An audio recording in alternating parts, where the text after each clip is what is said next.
Welcome back, and thank you for tuning in to Midnight Affairs Tales. We appreciate every single one of you. We'd love to know what part of the world you are watching from right now. Let us know in the comments. Now, let's dive into today's story, Chapter 1. Jack Whitmore stood at the threshold of his two-story home in Virginia, keys in one hand, duffel bag in the other. After 12 months deployed overseas, he expected chaos. Toys on the floor, the echo of his 6-year-old son yelling, "Daddy's home." A kitchen light left on, maybe the scent of her lavender candles. But there was silence. Thick, echoing, unnatural silence. He pushed the door open. The living room was stripped bare. The photos on the mantel were gone. The leather couch was missing its throw blankets. Noah's shoes were not by the door. Jack's boots hit hardwood as he stepped inside, heart pounding in a rhythm he usually reserved for battlefield ambushes. "Lindsay," he called out. No answer. He checked the kitchen, then the bedrooms. His closet had a row of hangers swaying gently in the draft from the open window. Half of Noah's bed sheets were missing, the pillow tossed carelessly on the floor. On the counter, beside the sink, was an envelope with his name on it. Inside were 2 lines typed in cold Helvetica. "We need space. Do not try to find us." Jack stared at the paper for a full minute before sitting down on the floor, his back against the fridge. He did not cry. Soldiers like Jack had a different reaction to grief. His breathing slowed. His eyes scanned. His mind locked in. He opened his phone. No messages. He checked her calendar, wiped clean. He tapped into a backup app he once used for logistics and deployment and searched her location history. Florence, Italy. 4 days ago, she had taken his son across an international border without a single word. Why would she? That was when he saw the name buried deep in Noah's pediatric file, Dr. Ryan Green. The man who always smiled too wide at family appointments. The one who once called Jack too intense for parenthood. Jack stood up, shoulders squared, the crumpled letter still in hand. What kind of mother steals a child like a thief in the night? And why did she run so far, so fast? He did not know it yet, but this was not just betrayal. It was war. Wait, I need to tell you something important. Have you ever realized that you keep watching my videos but haven't subscribed yet? This video has reached this point, which means you're enjoying it. So why not subscribe? I have a big goal, 10,000 subscribers, and you can help me reach it. Think about it. If you don't subscribe now, you might miss my next big video. This is the moment. Hit that subscribe button now. Do it now. And don't forget to hit the bell icon so you never miss out. I know you'll do it. And when we hit 10,000 subscribers, I have a special surprise for you. Now let's continue story. He sat in a diner 20 miles from base, a plate of untouched scrambled eggs in front of him and a black coffee growing cold. That was when the second blow landed. A new email. From Lindsay. Subject, "Please respect our decision." Jack clicked it with a hand that shook for the first time since a convoy explosion in Kandahar. "Jack, this is what is best for Noah. I do not expect you to understand. I need you to let us go. Italy is better for him, more stable. Do not make this harder than it has to be. Lindsay." He reread it 3 times. Best for Noah? She had taken their son from his school, his friends, his father, and dumped him in a foreign country without any legal right. He picked up his phone and called JAG Corps. "Sergeant Whitmore," the voice on the other end said. "You are reporting an international abduction?" "Yes. My wife just took my son overseas without my consent." Silence. "Then, we will initiate Hague Protocol. But once we activate this, there is no off switch." "Good," Jack said coldly. "Turn the damn key." That same night, Jack activated every resource his military intelligence clearance gave him. He located her flight manifest, booked on a diplomatic pass through a nonprofit linked to Family Wellness. The organization had no physical office, no board of directors. She had help. He called their bank. All joint accounts? Emptied. She had left him $38 and a single recurring charge for Noah's online reading app. This was not spontaneous. This was strategic, planned, executed. Jack stared out the motel window as rain blurred the neon sign outside. "She thinks I will break," he whispered. "She has no idea who she is messing with." Jack was not just a father. He was a soldier trained to dismantle systems, supply chains, communication webs, human intel networks. And now, he was treating Lindsay like a hostile operation. At 0300, he pulled out a whiteboard in the motel room. He mapped out the timeline. Last phone call with Lindsay, April 9th. Noah's last school day, April 11th. Departure flight, April 13th. Her email, April 17th. His arrival home, April 18th. She had covered her tracks for 9 days. 9. He checked her social media. Scrubbed. Her friends? Silent. Jack reached out to her sister, Maggie. No reply. Next, he accessed military international travel surveillance logs. Lindsay and Noah were in Florence, staying at a villa under the name of Dr. Ryan Green. The doctor had donated to a Child Health Abroad nonprofit the month before. It all clicked. Dr. Green, the affair, the fake foundation, the fast-tracked passport. It was not just betrayal. It was coordinated fraud.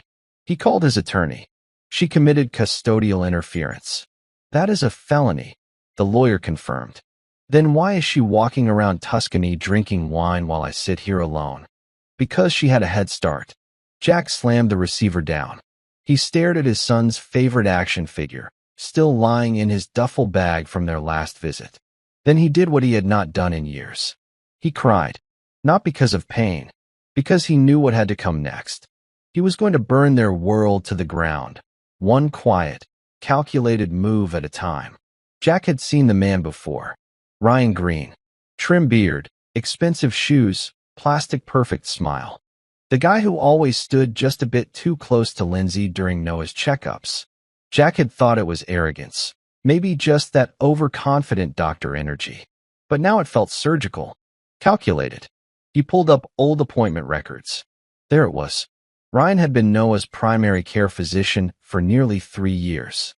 He had done house calls when Noah was sick with strep throat. He had sent flowers to Lindsay during her gallbladder surgery. Jack stared at the email header. Ryan.green@childhealthinl.org, the same domain as the fake foundation on Lindsay's flight pass. She was sleeping with their son's doctor and used that connection to escape the country. He slammed his laptop shut and stood up. His fingers curled into fists. Rage clawed at his chest like shrapnel, but he fought it down. He could not afford to lose control. Not now. Instead, he called an old intel contact at Naval Air Station Sigonella, station near Florence. "I need eyes on a civilian target. Family-related. Name: Ryan Green. American. Traveling with a woman and child. Likely registered under a nonprofit. Send it quiet." "I will keep it silent," the voice replied. "What are you planning, Whitmore?" Jack's voice turned to ice. "I am planning to expose every single lie." He looked back at the empty motel room. On the wall was a photo of a smiling couple from another era. Happy. Whole. He whispered, almost bitterly. "I thought I had forever with her." But forever was a lie. And now it was time to start tearing it all down. It took 48 hours, but the intel came back. Lindsay had left the country on a diplomatic group waiver, under a false claim of domestic trauma. She filed paperwork stating Jack was militarily unstable and a flight risk for emotional abuse. He blinked at the words. Read them again. Then again. They had never argued in front of Noah. Not once. They barely fought. She had used his career, his service, as ammunition, and the system had bought it. The waiver had been approved by a civil clearance officer who had formerly worked with Ryan Green's foundation. Everything was connected. The nonprofit? Fake. Its tax filings were padded with looped donation chains. It had no physical office. Lindsay and Ryan had built an entire shell corporation around medical outreach for children as a smokescreen. Jack stared at the document. His hands were trembling now. They built this while I was dodging sniper rounds in Helmand. He opened his laptop and began a spreadsheet. Every flight Lindsay ever took in the past year. Every account movement. every suspicious contact. He charted it like a mission. Jack was not just following her trail. He was preparing to destroy it. Then came the final hit, an intercepted WhatsApp message. Ryan, Italy feels like home already. Noah's adjusting. She is better now that she is free. She is better now that she is free. Jack's jaw clenched. He shut the laptop. I am going to ruin you, he said aloud to no one. And he meant it. It was past midnight when Jack found himself in a Walmart parking lot, sitting behind the wheel of a borrowed Jeep, gripping the steering wheel so tightly his knuckles were white. He had not slept in 2 days. His phone buzzed. A text from his attorney. It is confirmed. Lindsay violated federal custodial law. We are filing emergency motion under Hague Treaty. He took a breath. A long, deliberate inhale. Then he threw the Jeep into drive and started moving. Not toward base. Not toward home. Toward the only place that still felt real, his father's old cabin out in West Virginia. 2 hours later, Jack stood in the woods. Moonlight cracked through the branches like fractured glass. He held Noah's baby blanket in one hand, clenched to his chest. He had found it in the back of a closet she had missed. He fell to his knees in the dirt. And then he screamed. A full-throated, world-shaking scream into the night. No more holding back. The system had failed him. His wife had betrayed him. His son had been taken. But Jack Whitmore was not broken. He was reorganizing. And in that moment, in the mud, in the dark, with rage bleeding from his lungs, he made a promise. He would use every law, every tactic, every quiet corridor of his intelligence training to bring her world down. Not with fists, but with strategy, with exposure, with legal fire that would leave nothing but ash. You should not have made me your enemy, Lindsay, he whispered.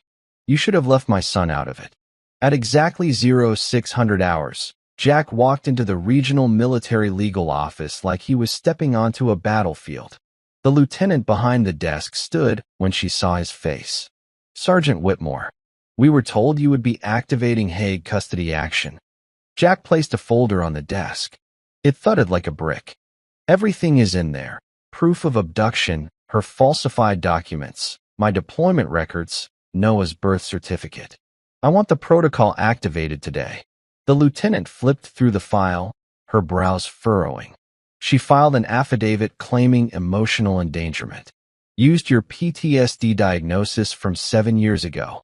I passed 3 security clearances after that. I have never harmed anyone in my family. I believe you. But this will be ugly. I am not here for easy, Jack said. They began the process. Legal letters. Diplomatic notifications. Jack's phone pinged every hour with new filings, State Department, Italian judicial correspondence, court timestamps. He was dragging this into the light, piece by piece. By 1600 hours, it was official. Operation Custody Protocol was active. Noah was now legally declared a victim of international parental abduction under U.S. and Italian jurisdiction. Jack walked out into the cold wind, standing in his uniform at the edge of the legal building steps. He pulled out his phone and stared at a photo of Noah on a carousel, laughing with his eyes shut. I am coming, son, Jack said quietly. And this time, I am bringing the law with me. 2 days later, Jack was staring at a black screen in a dark apartment. His old friend Malik, a private digital contractor, sat beside him typing furiously. You said she used a wellness retreat to get the diplomatic clearance? Jack nodded. A nonprofit called Rooted Mothers, or some garbage. Ryan Green's name is tied to it. Malik stopped typing. Man, this is not just a front. This is a pipeline. On the screen were wireframes of fake donation pages, looped bank routing numbers, AI-generated testimonials. No rail board. No registered office. The entire group was a shell, used to shuttle privileged women out of the U.S. under fraudulent mental health and safety claims. Jack leaned forward. So how many use this network? More than 40, Malik said. And the connections go high. Lawyers, clerks, even one small-time federal clearance officer. Jack felt it in his gut. This was not just about Lindsay. She was a node in something far bigger. and now that he had stepped into it, he was not walking away. "What do you want to do with this?" Malik asked. Jack stared at the screen. His voice was calm, focused. "I want names. I want routing numbers. I want the exact moment where Lindsay became part of this. We are not just getting Noah back. We are dismantling their damn empire." 4 days later, Jack sat across from his new civilian attorney, Melanie Braddock. She had a background in federal whistleblower cases and looked like someone who had eaten politicians for breakfast. "They filed forged custody papers in Norfolk County," she said, flipping a set of documents across the table. "Signed by Judge Harold Givens. He has had multiple complaints buried over the years. And he is dirty. Real estate kickbacks. Campaign funds from Green's medical firm. He has been laundering their custody approvals through selective trauma waivers." Jack's jaw clenched. So he was never impartial. No, he was paid. Lindsay never had a chance of losing custody, not with him on the bench. Jack stood, pacing. "She turned the courts against me while I was overseas. And they helped her do it." Melanie leaned forward, her voice steely. "This is not just about getting your son back anymore. This is about exposing a system that let it happen." Jack nodded slowly. Then his phone buzzed. A message from Malik. Subject line, "First domino down." Attached was a screenshot. The clerk who expedited Lindsay's fake passport application had just been suspended. Jack smiled for the first time in weeks. The chain was breaking. And once the truth started moving, there would be no stopping it. Rain splattered the windows of a quiet DC cafe as Jack slid a flash drive across the table toward a woman in a gray trench coat. Kara Holt, an investigative journalist with a record of exposing corrupt nonprofit channels and judicial misconduct, glanced at it without touching. "Is this what you said on the phone?" she asked, eyes sharp, voice low. Jack nodded. "Everything is in there. Bank records, falsified medical waivers, even video of the custody hearing where the judge faked concern for Lindsay's mental health. I want you to run it." Kara leaned back in her chair. "You are dropping a bomb on multiple government-backed entities. There will be fallout." "Good," Jack said. "Fallout is the point." She studied him for a moment. "Why now?" Jack looked out the rain-streaked window. "Because my son deserves to grow up knowing the truth. Because my silence is the only thing keeping her reputation alive. And because every woman she helped escape might be hiding something darker." Kara nodded, slowly picking up the drive and slipping it into her coat pocket. "I will verify everything. If this holds up, it is going front page, nationwide." Jack finished his coffee in silence. Before he left, Kara stopped him. "One more thing, why me?" He paused at the door. "Because I have read your stories. You do not flinch. Neither do I." As he stepped into the storm, Jack knew it was only a matter of time. The world had just been handed the match, and he was watching the fuse burn. Inside a sprawling event hall in Florence, music pulsed under crystal chandeliers. A banner read, "Global Health, Bridging Nations Through Care." Jack sat alone in the back, dressed in a civilian blazer, sipping tonic water, eyes tracking every move. On stage, Ryan Green grinned as he spoke into the mic, flanked by Italian diplomats and U.S. Embassy reps. "We are proud to support family health worldwide through our nonprofit partners." Lies. All of it. Jack watched closely as Lindsay appeared beside Ryan, wearing a navy blue dress, makeup flawless, smiling like she had never ripped a family apart. They had built a new world for themselves, and they were being rewarded for it. A man slipped into the seat next to Jack. "You are the American?" Jack did not look at him. "Depends on who is asking." "Your contact. I have something you will want to see." The man slid over a packet. Inside were photos. Lindsay meeting with an embassy contact 2 weeks earlier. Ryan exchanging documents with a known Shell Corporation manager in Rome. Jack's eyes narrowed.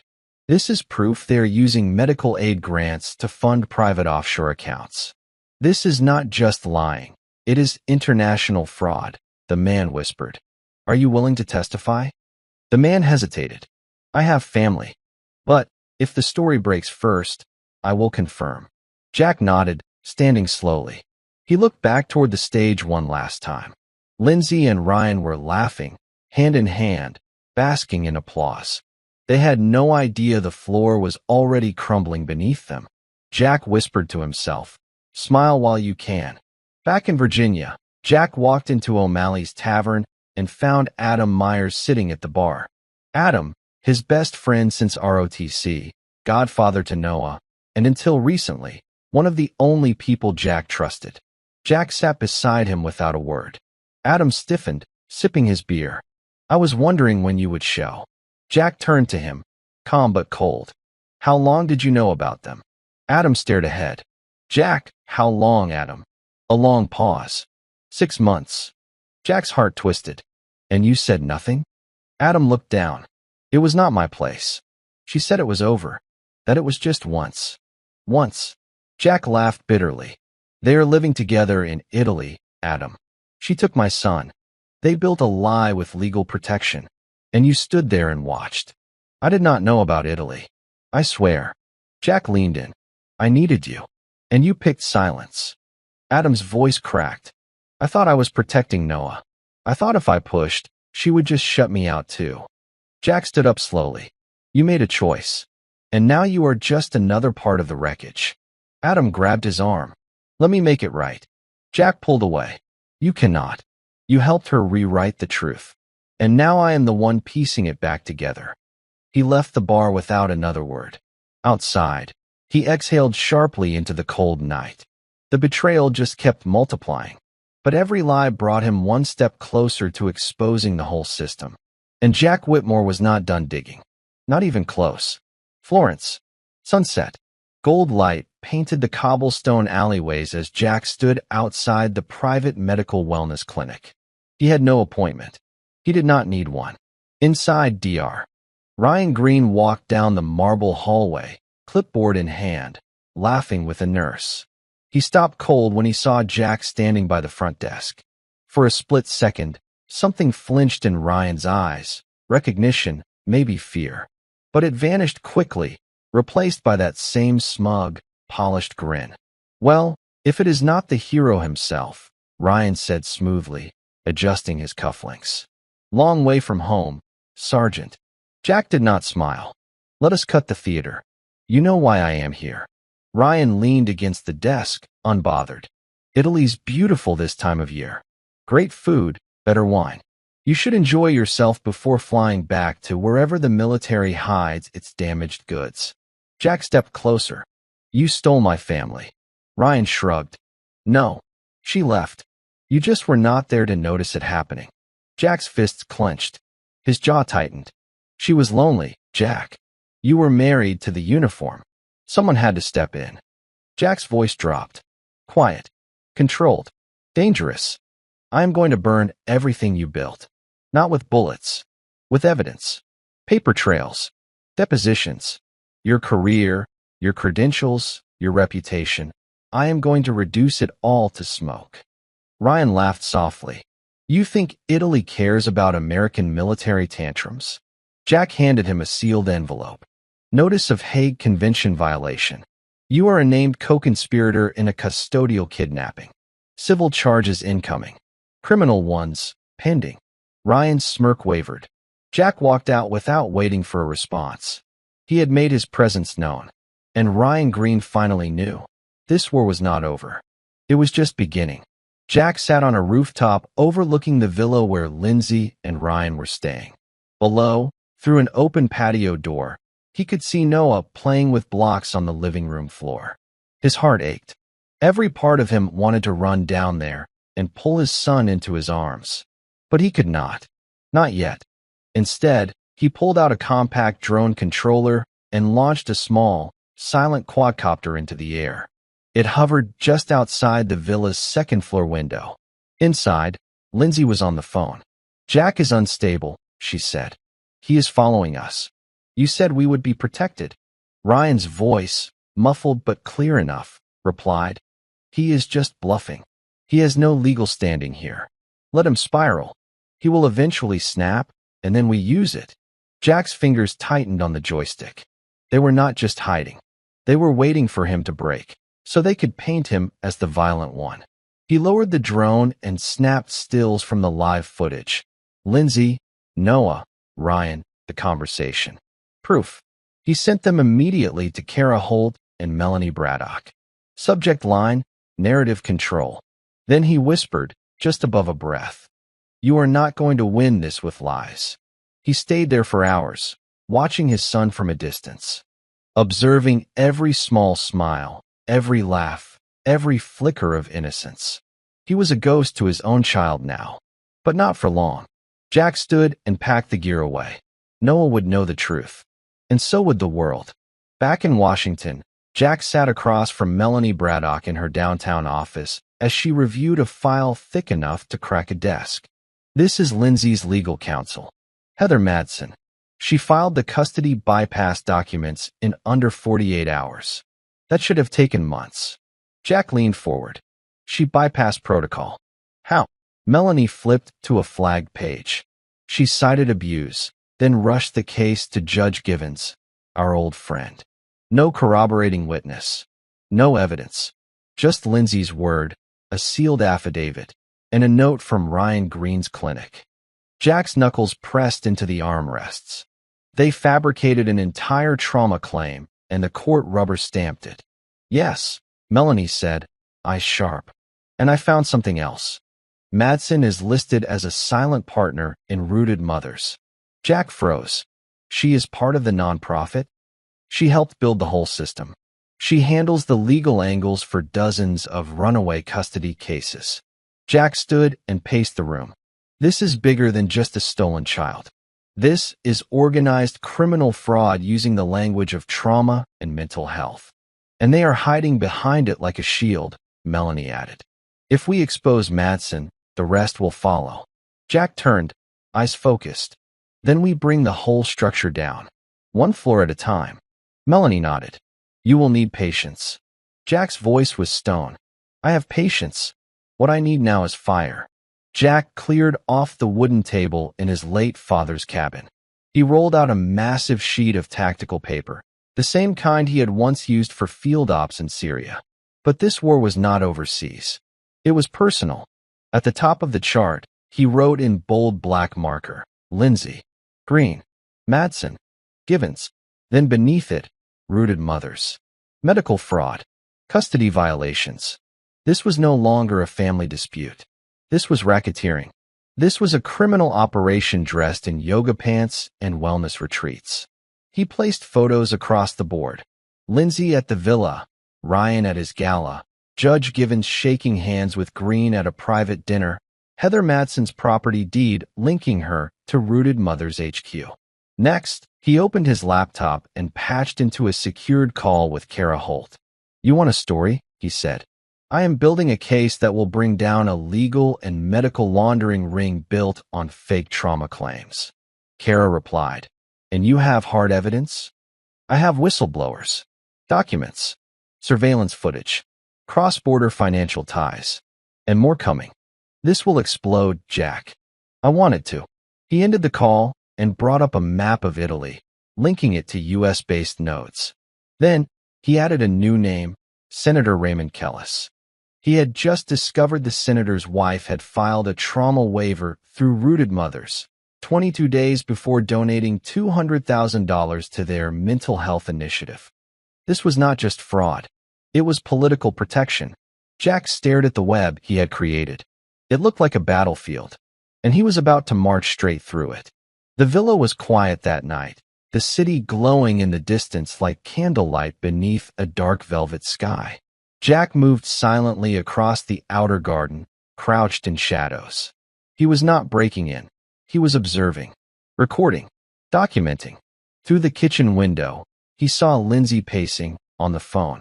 Her voice was tense. No, I have not heard from Givens. I think Jack is here. I feel it. He left something. Her hand trembled as she picked up a small package sitting on the table. Inside was a drawing Noah had made years ago. Stick figures of Jack, Lindsay, and Noah holding hands. Across the bottom, in a child's handwriting, My family is together forever. Lindsay dropped the paper like it had burned her. Ryan walked in moments later, noticing her shaken state. "What is it now?" he muttered, pouring a drink. "He was here," Lindsay said. "He left this." Ryan scoffed. "He is bluffing. He cannot get past Italian custody law." "You do not know him," she snapped. "He is not just angry. He is calculating. We need to leave Florence." Jack, hidden in the hedges, held the camera steady. Her fear was useful. It meant she knew her time was running out. He had sent the drawing not out of nostalgia. He had sent it to remind her what she broke. As he slipped back into the alley, Jack tapped a message to Melanie. "She is cracking. Be ready for the next move." Back in D.C., Melanie met with someone Jack had been tracking quietly for weeks. Laura Jennings, a former paralegal in Heather Madsen's office. Laura sat nervously in a cafe booth, fingers tapping against her teacup. "I am not sure I should be here," she said. "You are not under investigation," Melanie assured her. "But what you know could change everything." Laura hesitated. "I filed the trauma affidavit for Lindsay Whitmore. I never saw any actual medical evidence." "Did she seem distressed?" "Afraid. She seemed rehearsed," Laura admitted. "Heather told me. This one matters. No mistakes." They had already secured the passport forms before the affidavit was even signed. Melanie's eyes narrowed. "That is procedural fraud."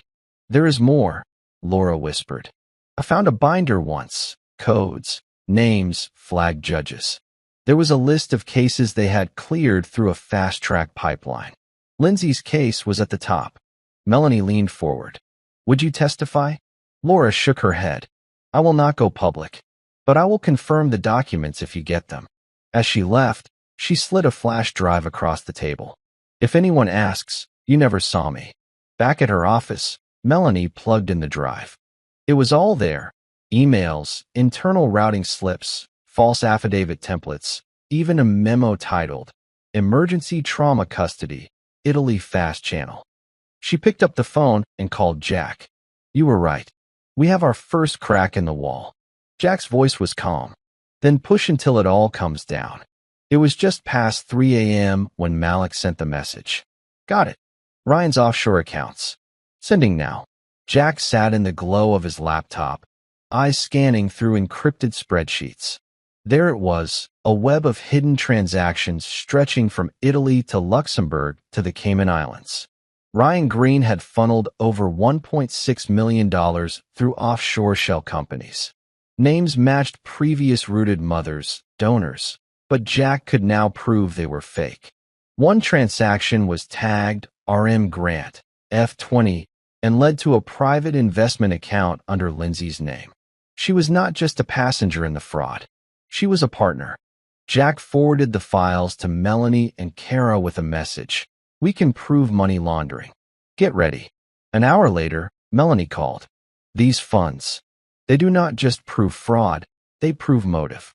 Custodial fraud tied to financial gain.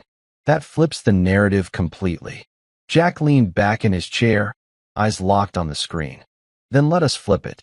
He spent the rest of the morning packaging every asset into a dossier.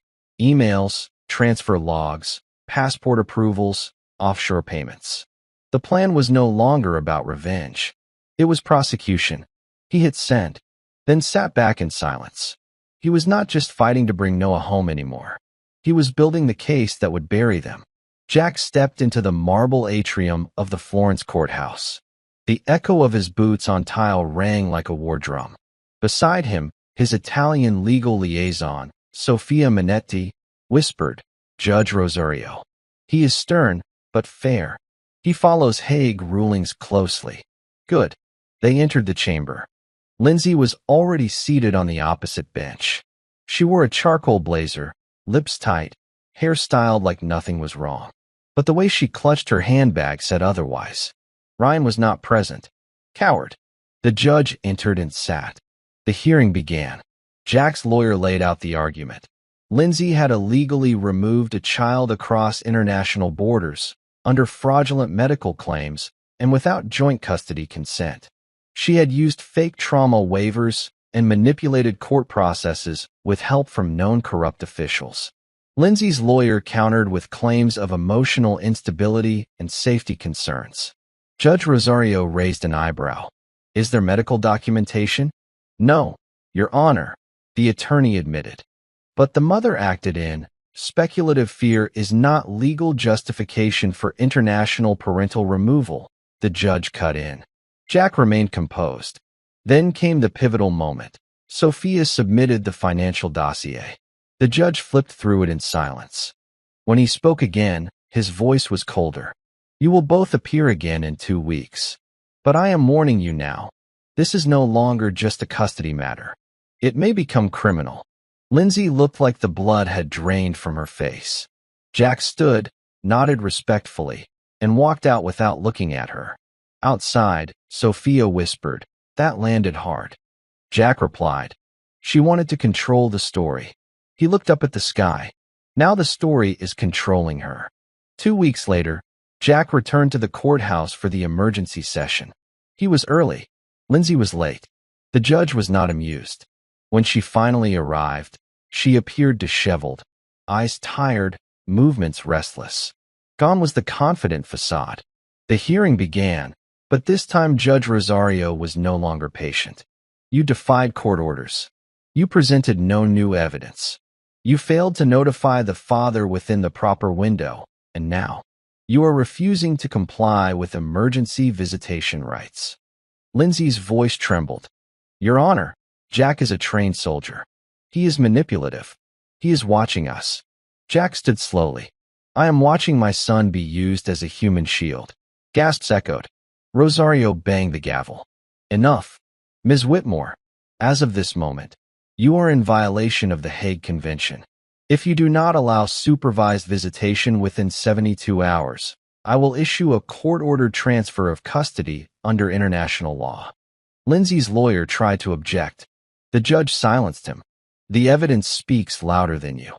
After court, Lindsay confronted Jack outside the steps. You are enjoying this, she hissed. Jack met her eyes. Calm. Unmoving. No, I am enduring it. For him. Her mask cracked then, just for a second. The first real crack since the day she vanished. And Jack knew. Her world was finally collapsing. Jack sat in a quiet back room of a Florence hotel. Dim light, open laptop, and files spread across the table like a sniper's gear before a mission. This was not just strategy anymore. It was the execution phase. He uploaded the footage. Lindsay's confession about fearing Jack without cause, the video of Ryan mocking the idiot soldier, and the financial trails showing fraudulent donations funneled through rooted mothers. All of it wrapped in a time-stamped, verifiable dossier. He titled it simply, The Faces Behind the Lie. Then he hit send, directly to Kara Holt, 3 global news outlets, and an anonymous Reddit account primed to post at exactly 8 a.m. Next, he activated a dormant military contact, an officer working in the Internal Medical Fraud Division. Dr. Ryan Green, Jack said, is committing fraud using fake foundations under the guise of pediatric care. The voice on the other end went quiet, then replied, We are listening.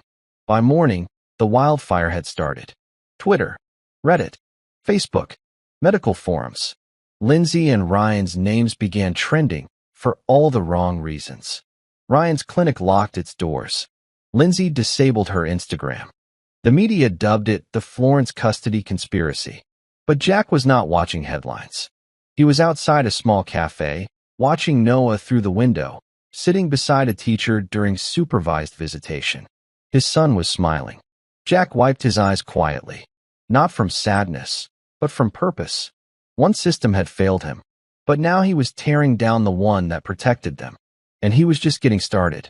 That evening, Kara called Jack from an unknown number. Her voice was low, urgent. You need to hear this. We found something buried in Rooted Mother's digital files. Something big. Jack stepped outside, into the night air. Tell me. It was not Ryan who designed the nonprofit structure.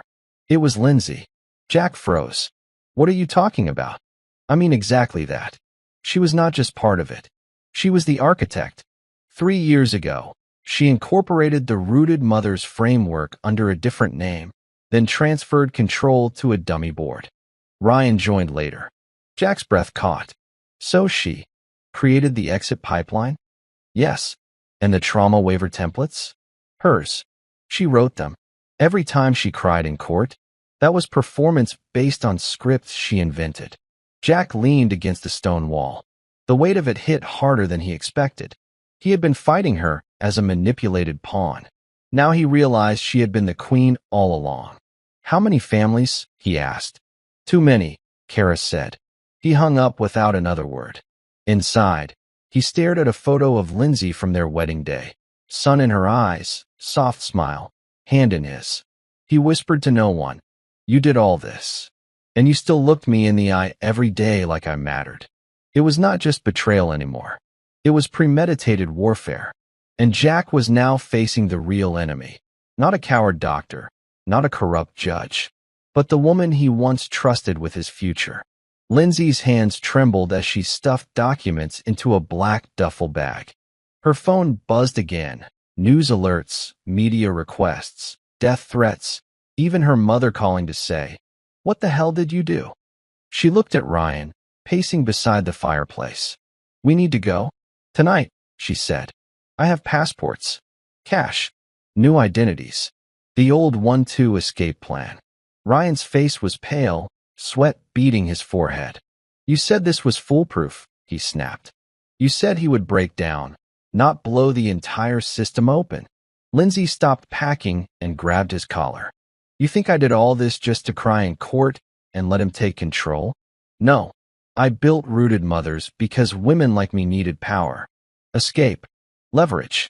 We gave mothers options. You gave them lies," Ryan said. She slapped him. The room went quiet. Lindsay's eyes filled with something colder than fear, entitlement. "I gave them freedom.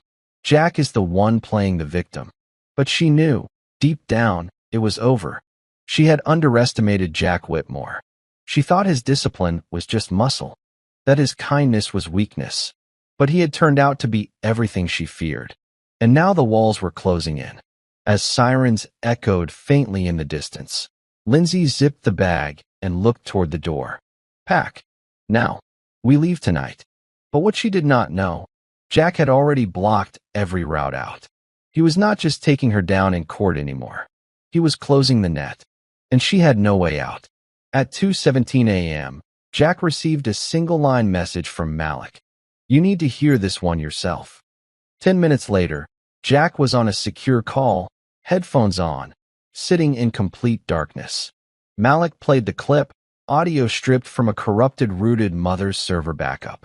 Ryan's voice, unmistakable. "Cocky. She's a genius. She made the trauma scripts so believable, I almost forgot they were fake." Lindsay, laughing faintly. "Men love to doubt emotional women. It is our greatest advantage. That is why I write it like theater, so even judges feel like they are rescuing us." Jack's hand gripped the arm of his chair. The clip continued, plans, strategies, how they helped women get overseas, dodge legal custody, and smear ex-husbands as abusive with zero evidence. One segment froze Jack cold. "Ryan, what if one of them fights back?" "Lindsay, then we smear him harder. We drag his name, get friends to testify, even plant fake messages. By the time he proves anything, he's already lost everything." Malik's voice came through. "I can clean this up, verify location and metadata. Do you want to go public?" "No," Jack said. "Not yet." He stared at the wall, mind spinning. "This is the bullet," he whispered. "But I am saving it for the execution." He sent the file to Melanie and Kara with one line. "When we drop this, it ends." And for the first time since Lindsay left, Jack smiled. Not because of vengeance, because the truth finally had a voice. A week later, Jack sat in the front row of a crowded Florence press hall. Reporters filled every seat. Lights were harsh, cameras live, and murmurs buzzed like a storm waiting to break. At 9 a.m. sharp, Kara Holt walked on stage. She adjusted the mic, glanced at Jack, then opened her folder. "Today, We release a documented investigative report on a cross-border custodial fraud network involving falsified trauma claims, forged legal documents, and international financial laundering under the guise of maternal protection. She clicked to the first slide, the Whitmore case. Lindsay's photo flashed onto the screen, smiling, poised, respected. Then a second photo, the internal trauma scripts. Her original notes.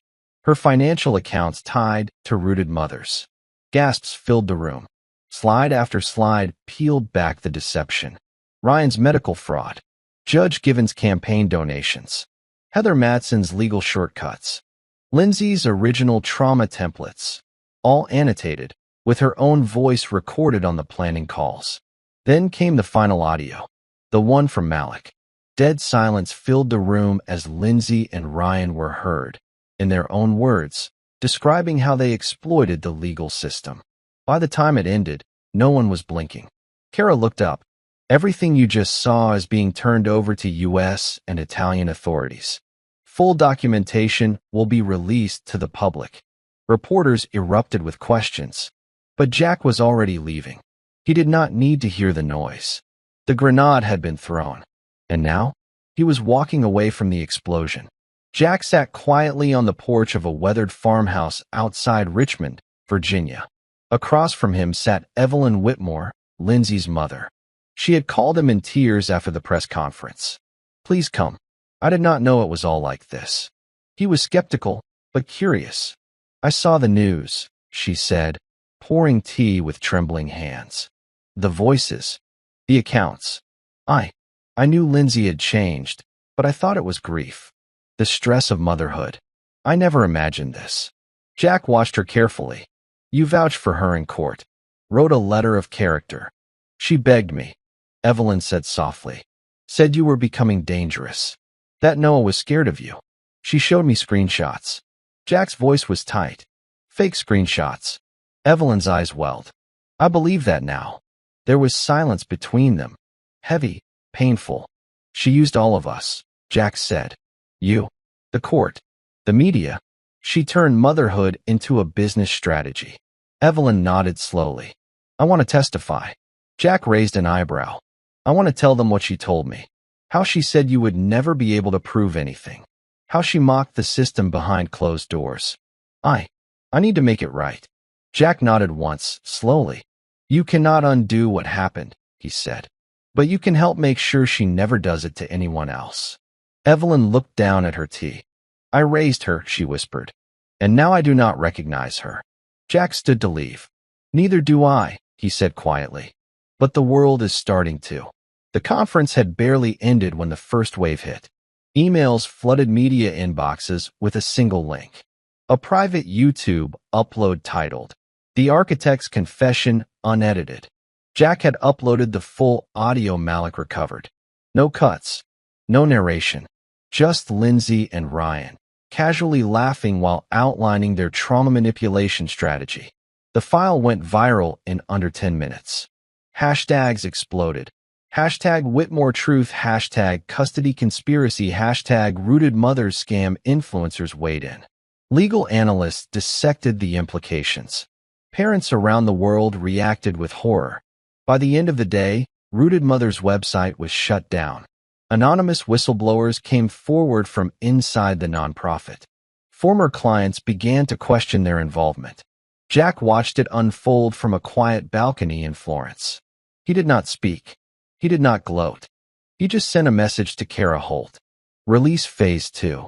That night, her team dropped the documents. Shell companies, medical license violations, fake affidavits, campaign fraud. Each one traceable. The internet lost its mind. Ryan's clinic received death threats. Lindsay's professional endorsements were revoked within hours. By morning, both of their passports were flagged. And the world now knew. They were not just cheaters. They were criminals. 3 days later, Jack stood outside a neutral supervision center in Rome. His court-mandated visitation window had finally arrived. He stood inside a bright playroom, heart pounding as the door opened and Noah walked in, small, quiet, confused. Jack kneeled slowly. Hey, buddy. Noah stared, blinked, then whispered, "You came." Jack smiled through the lump in his throat. "Of course I came. I never stopped looking." Noah walked forward cautiously. "Mom said you got lost, that you were mad." Jack's voice cracked. "I was never lost, and I was never mad at you." They sat on the floor, surrounded by puzzles and plush toys. Noah whispered, "Are you staying this time?" Jack reached into his coat pocket and pulled out a photo, one of them at the zoo years ago. Noah riding on his shoulders. "I never left you, Noah. I just had to find a way to bring you back." Noah leaned into his side and hugged him tightly. Jack wrapped his arms around his son and closed his eyes. No courtroom, no headlines, no strategy, just that moment. And it was everything. The courtroom in Florence was packed. Jack sat flanked by Melanie and Sophia. Across the aisle, Lindsay looked hollow. Ryan looked like a ghost. This was the final hearing. Judge Rosario's tone was firm. Due to the volume and credibility of new evidence, including financial records, false affidavits, and audio confessions, this case has now been elevated to criminal review. Lindsay's attorney tried to object, citing media bias. The judge cut him off cold. "The facts are not media inventions. They are your client's own words." Ryan's lawyer begged for a separation of charges. "No," Rosario said. "Mr. Green enabled the fraud. His name is on the accounts. He will be tried alongside Ms. Whitmore." Jack remained silent, staring forward, hands folded. Then came the moment he had fought months for. Rosario cleared his throat. "As of this ruling, full legal and physical custody of Noah Whitmore is granted to his father, Sergeant Jack Whitmore. The mother is stripped of all parental rights pending further criminal proceedings." Lindsay flinched. Her mouth opened, but no words came. Jack stood slowly. For once, he looked her dead in the eyes. No anger, no pity, just finality. The judge continued, "Ms. Whitmore and Mr. Green are hereby ordered to surrender their passports and report to custody for formal arraignment by end of day." Jack walked out of the courtroom with Noah's drawing tucked into his coat pocket. One word echoed in his mind: done. The next week was chaos. Headlines ran nonstop. Pediatric fraud ring exposed, custody conspiracy, how a soldier fought back, mother turned mastermind. Now faces years in prison, Kara Holt's story went global. Her podcast dissecting the scandal topped charts in 5 countries. Ryan was stripped of his medical license. His assets were frozen. His career was over. Heather Madsen was indicted on 5 counts of legal misconduct and conspiracy. The Rooted Mothers Foundation filed bankruptcy after a class action lawsuit by its own clients. Senator Raymond Kellis quietly stepped down after his wife's donation trail was traced to multiple fast-tracked exits. And Lindsay? She was placed under house arrest pending formal extradition to the U.S. Reporters camped outside her temporary residence as she stared through the window, face pale, the media feeding on her former prestige. Every lie she had told, every system she had manipulated, every name she had dragged through the mud, now sat on public display like a gallery of her own design. Jack watched it unfold from home, Noah asleep beside him on the couch. He did not need to speak. The world was doing it for him now. Ryan Green stood in front of a hotel ballroom mirror, fixing his tie one last time. The Global Children's Health Alliance had not yet canceled their annual gala, and he was confident his European connections would help him dodge extradition. He walked the red carpet with a forced smile, cameras flashing, journalists hesitant but present. Lindsay was notably absent. Inside, the atmosphere was tense. Donors whispered. The air buzzed with a strange unease. Then, just as Ryan stepped up to the podium to accept a last-minute award for international pediatric advancement, the back doors opened. 2 plainclothes officers entered. The room fell into absolute silence. "Dr. Ryan Green," one of them said, "under order of the Italian judiciary, you are hereby placed under arrest for financial fraud, conspiracy to defraud the family court system, and custodial interference." Flashes erupted. Gasps filled the room. Ryan froze, eyes darting, sweat forming instantly. "This is a mistake," he said, hands raised. "My legal team, save it for court," the officer replied, snapping the cuffs shut. They walked him out in front of press, donors, cameras, and Jack, standing quietly in the back, hands in his coat pockets, watching the final unraveling. As the car doors slammed and Ryan's last thread of power vanished, Jack whispered, just loud enough to hear himself, "You said I would lose everything. But it turns out, you never had anything real to begin with." The courtroom played the final piece of evidence 2 days later. A high-quality recording retrieved from a decrypted phone backup by Malik. In it, Lindsay and Ryan sat on a beach in Amalfi, wine glasses in hand. Ryan, "Do you think he knows?" Lindsay, "Jack? He probably suspects. But he is too proud to admit he lost." Ryan, "He lost the moment he left for deployment." Lindsay, "Exactly. You know what the military gives you? Routine. Obedience. It makes men predictable. He never saw this coming." Ryan, "And he never will." They toasted their glasses. The court was silent. The judge replayed that segment twice. Once for the record, once for the truth to settle in. Lindsay stared straight ahead. No expression, no tears left. Jack did not speak. He did not have to. The footage did what words could not. It revealed the true rut beneath her smile, the intent behind her betrayal, and the certainty she had in his failure. But she had miscalculated. Jack had never been predictable. He had been patient. And now, her arrogance was part of public record, forever. Judge Harold Givens sat in his private chambers, hands clasped, face pale. The DOJ investigation had reached him. He had just signed a resignation letter and turned in his judicial badge. When the knock came, he expected an officer. Instead, it was Jack. "Sergeant Whitmore," the judge said stiffly. "I am not supposed to talk to anyone involved." Jack placed a single lily on the desk. "I am not here to argue." The judge stared at the flower, confused. Jack leaned forward. "My father used to say lilies are for funerals. Not just of people, but of reputations." "You came here to gloat?" Givens asked. "No. I came here to remind you," Jack said quietly, "that you helped a woman steal a child, destroy a career, and weaponize a system meant to protect the innocent." Givens swallowed hard. "I hope your silence at night is louder than mine was during war." Jack left without another word. No yelling, no threats, just a lily, and the kind of shame that never fades. 1 week later, Jack sat on his porch with Noah, watching the sunset. The case was over. Lindsay and Ryan faced formal indictments. Custody was settled permanently. The press had moved on to newer scandals. But peace? Peace was something Jack was still learning to feel.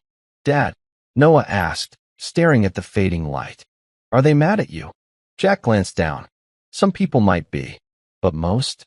They are finally seeing the truth." "Are you mad at Mom?" Jack paused. "No, I am sad for her, but I am not mad.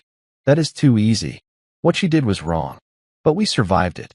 That is what matters." Noah leaned into his side. "Will you ever go away again?" Jack smiled and kissed his head. "Never. You and me, kid. We are done running." Inside, a framed copy of the custody ruling sat on the mantel. Next to it, a simple photo of Jack and Noah, arms around each other, smiling. No more headlines. No more surveillance. No more courtrooms. Just truth. Just father and son. Just life, finally real again. Jack never liked the spotlight, but it found him anyway. His story, once buried in courtrooms and encrypted hard drives, had become national conversation. He watched from the quiet of his living room as a news anchor on primetime spoke directly into the camera. In a country where family courts are often stacked against deployed parents, one man, Sergeant Jack Whitmore, used patience, intelligence, and legal pressure to expose a multi-tier custody scam involving corrupt officials, doctors, and lawyers. Clips rolled across the screen. Ryan being arrested, Lindsay leaving court in handcuffs, documents flashing with Jack's name tied to the investigation. He did not fight with fists. He fought with facts. And the ripple effects have begun nationwide. Noah was asleep in the next room, his favorite dinosaur clutched under one arm. Jack turned the TV off. The phone vibrated. It was Kara Holt. CNN wants a live interview. New York Times too. You have become the face of something bigger. Jack shook his head. I did not do this to be a symbol. Too late, she replied. You are one. He walked out onto the porch, looked up at the night sky, and exhaled slowly. He did not want fame. He wanted change. And if speaking out helped protect one more parent like him, then maybe the spotlight was worth it. Inside a federal courtroom in Virginia, Jack stood tall, dressed in full uniform. It had been months since the Florence trial. Now, it was time to formalize Noah's U.S. custody and close the loop once and for all. The judge, an older woman with a calm voice and sharp eyes, flipped through the final case file. Mr. Whitmore, she said, based on extensive evidence, foreign court rulings, and federal custody evaluations, this court recognizes you as the sole legal guardian of Noah Whitmore. Jack nodded, emotion contained beneath every breath. The judge continued, your conduct throughout this process has been exemplary. You are the definition of responsible parenthood under pressure. This court commends you. Lindsay was not present. Her legal team had not even shown up. She had waived her rights in writing 2 weeks earlier, as part of her plea bargain. It was over. The judge handed down the stamped order. Jack folded it carefully, slid it into his briefcase, and shook the judge's hand. Thank you, he said quietly. In the hallway, Noah ran up and wrapped his arms around Jack's waist. Did we win? The boy asked. Jack knelt down, eye level. We did not just win, buddy. We took our life back. Ryan sat in an interrogation room in a Virginia detention center, cold metal table under his shaking hands. He had tried to broker a deal, tried to flip, but no one wanted what he was offering anymore. The feds had everything they needed. That morning, the official order went through. All of Ryan Green's assets were frozen. His cars, bank accounts, properties in Naples and New York, medical licensing revenue, gone. Across town, Heather Matson's office was raided. Lindsay's accounts were drained to cover restitution. Her luxury Florence apartment was seized. Every dollar from rooted mothers, every donation, every off-book transaction had been tracked and tagged. Jack stood with Melanie outside the Treasury building, watching agents file boxes into black vehicles. Melanie crossed her arms. This is not just punishment. It is cleansing. We exposed a loophole, and they will close it. That is because of you. Jack shook his head. I did what anyone should have done. I just had the training to survive it. She looked at him. You did more than survive it. You rewrote the rules. He watched the final truck pull away. And for the first time, he allowed himself to believe it. The system that failed him had just devoured itself. Lindsay sat alone on a prison bench, dressed in gray, staring at a bulletin board of family photos that had nothing to do with her. Across from her, an officer spoke flatly. Your appeal was denied. You will serve out the full term. 3 years minimum before early release review. She nodded without reacting. Later that evening, she received a letter. No return address, but she knew the handwriting. Jack's. Inside, a single sheet of paper. No message. Just a copy of the custody order. Stamped. Finalized. At the bottom, a line written in Jack's hand. You had everything, and you traded it for control. She crumpled the paper and stared at the wall. Noah would grow up. He would have questions. Maybe one day he would ask to see her. But she would not be ready for that conversation. Not yet. Maybe not ever. She was no longer anyone's wife. No longer a mother. Just a name on a news article that most of the world had already moved on from. And Jack? He had walked out of the fire with his soul intact, while she sat in the ashes, alone. The house was quiet. Just the hum of the refrigerator and the soft clicking of Noah's crayons on the dining table. Jack sat at his desk, staring at the blank page in front of him. The letter was not for the courts, not for the press, not for lawyers. It was for Noah. He began slowly, handwriting steady. You may read this when you are older. Maybe when you ask questions I cannot quite answer face to face. I want you to know something, and I want it to be written down. I never left you. Not once. The day I came home, and you were gone, it broke something in me. But it also built something. You were the reason I kept going. You were the reason I fought with everything I had. Not for revenge, but for truth. One day you will learn what people are capable of when they are afraid, selfish, or broken. But I hope you also learn what people can become when they choose to stand for something better. Jack paused. Then he added, I did not win because I was right. I won because I refused to lie. That is who I hope you become. Dad. He folded the letter, slid it into an envelope, and tucked it away in the drawer. Not for today, but for the day his son would need it. Jack stood in the kitchen, sleeves rolled up, cooking pancakes while Noah colored at the table. The phone rang. Caller ID, Susan Marsh, National Morning News. He debated ignoring it. He answered instead. Mr. Whitmore, we are producing a documentary. Not just about your story, but the system around it. We would like to bring you on. Nothing dramatic. Just your voice. Jack stirred the batter in silence. You want the part where I almost lost everything? Or the part where I became a headline? We want the part where you showed that justice still works. If someone fights hard enough. He sighed. I have already said everything I needed to. A pause. Then just say it to the ones who have not lived it yet, she replied gently. There are more Jacks out there. He hung up without committing. Later that night, he thought about her words. The world knew what happened, but not everyone knew how to fight back. And maybe, just maybe, it was time to help them. Jack and Noah lay on a blanket in the backyard, stars blinking quietly above them. Noah pointed up. That one looks like a sword. Jack smiled. You see a sword, huh? I always thought it looked like an anchor. Can it be both? Noah asked. Jack nodded. Absolutely. Silence settled between them, peaceful and easy. Then Noah asked the question Jack had been dreading. Will I ever see her again? Jack looked over at his son.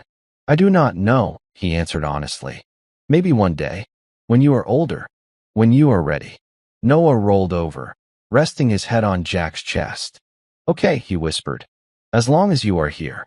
Jack wrapped his arm around his son and looked up at the stars again. The war was over. The courtroom battles, the strategy, the long nights. They were memories now. But this was the reason behind every move he had made. Tomorrow would be the first full day of peace. Not just outside, but inside too. Jack never asked for the world's validation, but it came anyway. His face appeared on magazine covers, not with glamour, but with purpose. Headlines read, The Soldier Who Exposed a Custody Empire. One man versus the system, and the system fell. He turned down TV interviews, declined the Netflix offer. He was not interested in reenactments. But one day, he stood behind a podium at a national conference on family law reform, invited as a speaker, not as a symbol, but as a voice. He looked out over a sea of people, lawyers, parents, veterans, lawmakers. He did not speak with drama. He spoke with truth. I was not exceptional. I was just unwilling to accept the story I was given. He paused. I watched as my name, my character, and my family were rewritten by people who knew how to bend the system. But what they did not know is that the truth is patient. It waits. And when it arrives, it does not knock. It kicks the door down. Applause erupted. Outside, someone handed him a folder. Inside were draft proposals. New child custody protocols for active duty military personnel. A senator's aide whispered, We are calling it Noah's Law. Jack held the folder like it weighed 100 pounds. Because it did. It carried everything they had fought through, and everything they had built.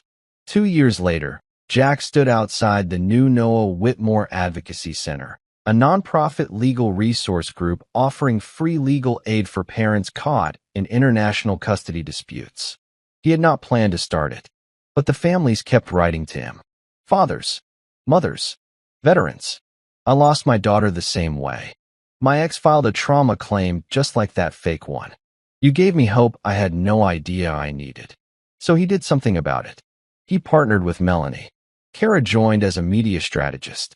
Malik handled cyber investigations. Noah's law passed with bipartisan support, enforcing stricter checks for trauma waivers, requiring independent reviews before international child movement, and giving deployed parents stronger legal protection. The organization's mission was simple: no more Jack Whitmores. No more Noahs disappearing in silence. No more trauma being used as a weapon. Jack never chased legacy. But now, legacy was chasing him. And for once, he did not run from it. Sunlight poured across the front yard as Noah ran through the grass, laughing with a dog Jack never planned to own but could not say no to. Jack stood on the porch, a cup of coffee in one hand, the other holding the framed custody order, now faded with time, but still powerful. He watched his son, not to protect him, just to enjoy him. Inside, that old letter sat in a drawer, still unread. Noah had not asked yet, but he would, one day. Until then, peace was no longer something Jack had to chase. It lived here now. As the day wound down, and the sky turned the color of calm, Jack sat beside Noah on the porch steps. "Do you think people change?" Noah asked. Jack looked up at the sky. "I think people reveal who they are, especially when they think no one is watching." Noah nodded, deep in thought. Then, "I'm glad you never stopped watching." Jack smiled. "So am I." They sat in silence. Not because there was nothing to say, but because the war was over, and peace had finally, truly arrived. Now let me ask you something. If someone tried to rewrite your life with lies, would you fight to take it back like Jack did? Tell me in the comments. I want to know your thoughts. Where are you watching this from? Drop your country or city below. If this story gripped you from start to finish, like the video to show your support.